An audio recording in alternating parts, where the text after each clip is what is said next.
کا ایمان اور دوسرا نشانہ دوسرے مذہبوں کے ماننے والوں کو اسلام سے دور کرنا، یہ مقصد ہے ان کا۔ پہلا مقصد ہے مسلمانوں سے ایمان کو جہاں تک ہو سکے دور کرنا یا کمزور کرنا، یا مسلمانوں کے ایمان کو گڑبڑ کرنا، یا مسلمانوں کے ایمان میں کچھ شرکیات کی ملاوٹ کر دینا، یہ ساری چیزیں ہیں۔ اور ان کے ان منصوبوں میں تعلیم سب سے پہلا ذریعہ ہے، جیسا کہ پہلے سے ہوتی آئی ہے۔ تعلیم کے ذریعے سے اسلام کے خلاف کہہ لیں یا اپنے مذہب کو پھیلانے کا کام کہہ لیں، عیسائی لوگ کرتے آئے تھے بہت زمانے سے۔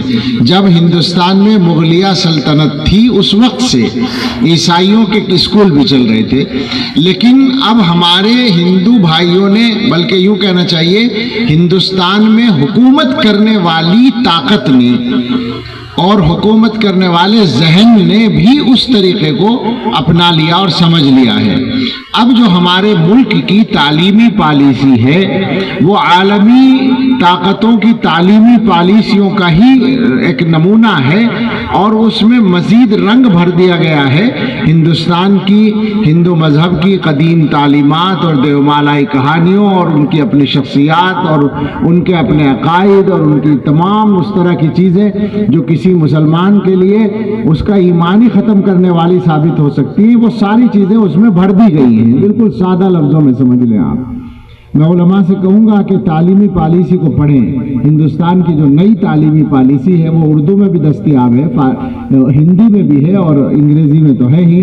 اس کو پڑھنے کی کوشش کریں تو آپ کے لیے آسان ہوگا لوگوں کو ان خطرات کے بارے میں آگاہ کرنا جو اس تعلیمی پالیسی کے بعد کھڑے ہو گئے ہیں بہت زیادہ قوت کے ساتھ۔ ان حالات میں ہمارا جو مسئلہ ہے وہ گویا متعین ہو جاتا ہے۔ سب سے بڑا مسئلہ مسلمان بن کر رہنا، مسلمان جینا، مسلمان مرنا، اپنے لیے بھی یہ انتظام کرنا، اپنے بچوں اور نسلوں کے لیے بھی انتظام کرنا، یہ نمبر 1 کا مسئلہ ہے۔ میں یہ بات آج کل بار بار کہتا ہوں اور ہر جگہ کہتا ہوں کہ مسائل بہت ہیں، پریشانیاں بہت ہیں، لیکن معاملہ اس وقت صحیح ہوتا ہے جب درجہ بندی صحیح کی جائے کہ سب سے بڑا مسئلہ کیا ہے، نمبر 2 کا کیا ہے۔ تو سب سے بڑا مسئلہ تو ایمان کا ہے، سب سے بڑا مسئلہ مسلمان رہنے، مسلمان جینے، مسلمان مرنے کا ہے۔ اس کے لیے جو بنیاد ہے، جو بنیادی گویا حفاظت کا کام کرنے والی چیز ہے وہ مدرسہ ہے۔ لہذا مدرسوں کو چلانا، مدرسوں کو طاقت پہنچانا اور اپنے بچوں کو مدرسوں اور مکتبوں تک پہنچانا، یہ مسلمانوں کی نمبر 1 کی ذمہ داری اب ہو گئی، پکی بات ہے، اس میں کوئی شک کی گنجائش نہیں ہے۔ اس وقت ہندوستان بھر میں مسلمانوں کے جو بچے ہیں اکثر اسکول میں ہیں، پورے ابھی بھی نہیں ہیں، یہ یاد رکھیں، اسکول میں ابھی 100% بچے نہیں پہنچے، لیکن تین حصے پہنچ گئے، 1 حصہ باقی ہے۔ وہ جو 3 حصے 70-75% بچے اسکول میں پہنچے ہیں، ان میں سے تقریباً 80-85% قرآن کی تعلیم سے محروم ہیں، جبکہ صورتحال یہ ہے کہ علماء محنت کر رہے ہیں، تنظیمیں محنت کر رہی ہیں۔ جمعیت علماء نے تو آج کل اوڑھنا بچھونا بنا رکھا ہے دینی تعلیم کے نظام کو۔ اس کے علاوہ جو دوسری تنظیمیں ہیں، مسلم پرسنل بورڈ ہے، وہ بھی کام کرتا ہے، ہر علاقے کے بڑے بڑے ادارے کام کرتے ہیں، بہت سے اکیلے آدمی بھی ہزاروں مکتب چلاتے ہیں اس ملک کے اندر، تو لاکھوں مکتب چل رہے ہیں، مگر اس کے باوجود ابھی مسلمانوں کے اسکول میں جانے والے بچے، اکثریت بچوں کی ابھی وہاں سے محروم ہیں۔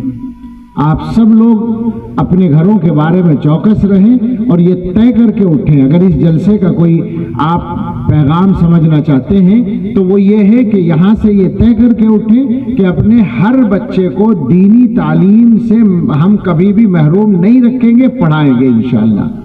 کوئی بچہ محروم نہ رہے، اس کو فرض کر لیں اپنے لیے۔ بلکہ آگے بڑھ کر یہ کہنا ہے، کوئی بچہ ہو یا کوئی بڑا ہو، دونوں کو پڑھنا ہے۔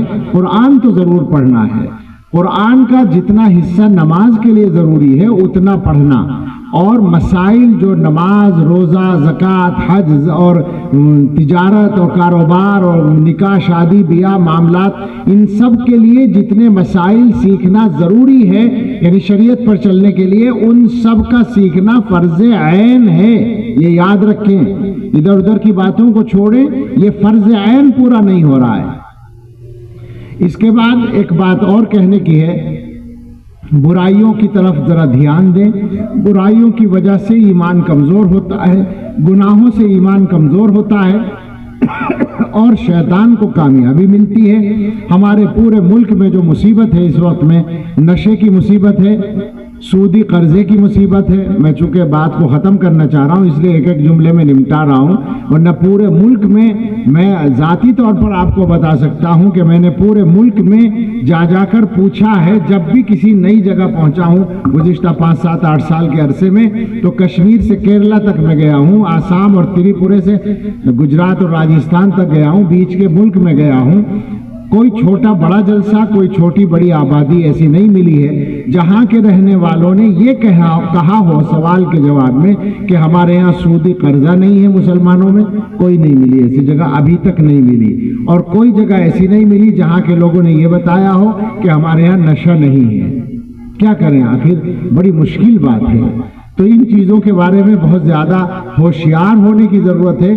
اپنے بچوں کو بچائیے، خود بچیے، اپنی عورتوں کو سمجھائیے، گھر کا خرچہ حلال آمدنی میں پورا کرنے کی کوشش کریں، سودی قرضے کی طرف نگاہ اٹھا کر بھی نہ دیکھیں. اور اگر زیادہ کمی ہے تو آپ اپنی آمدنی بڑھائیے، پیسہ کمانے کے لیے محنت کیجیے، حلال پیسہ کمانے کے لیے محنت کیجیے تاکہ آپ گھر کی ذمہ داری صحیح طور پر پوری کر سکیں.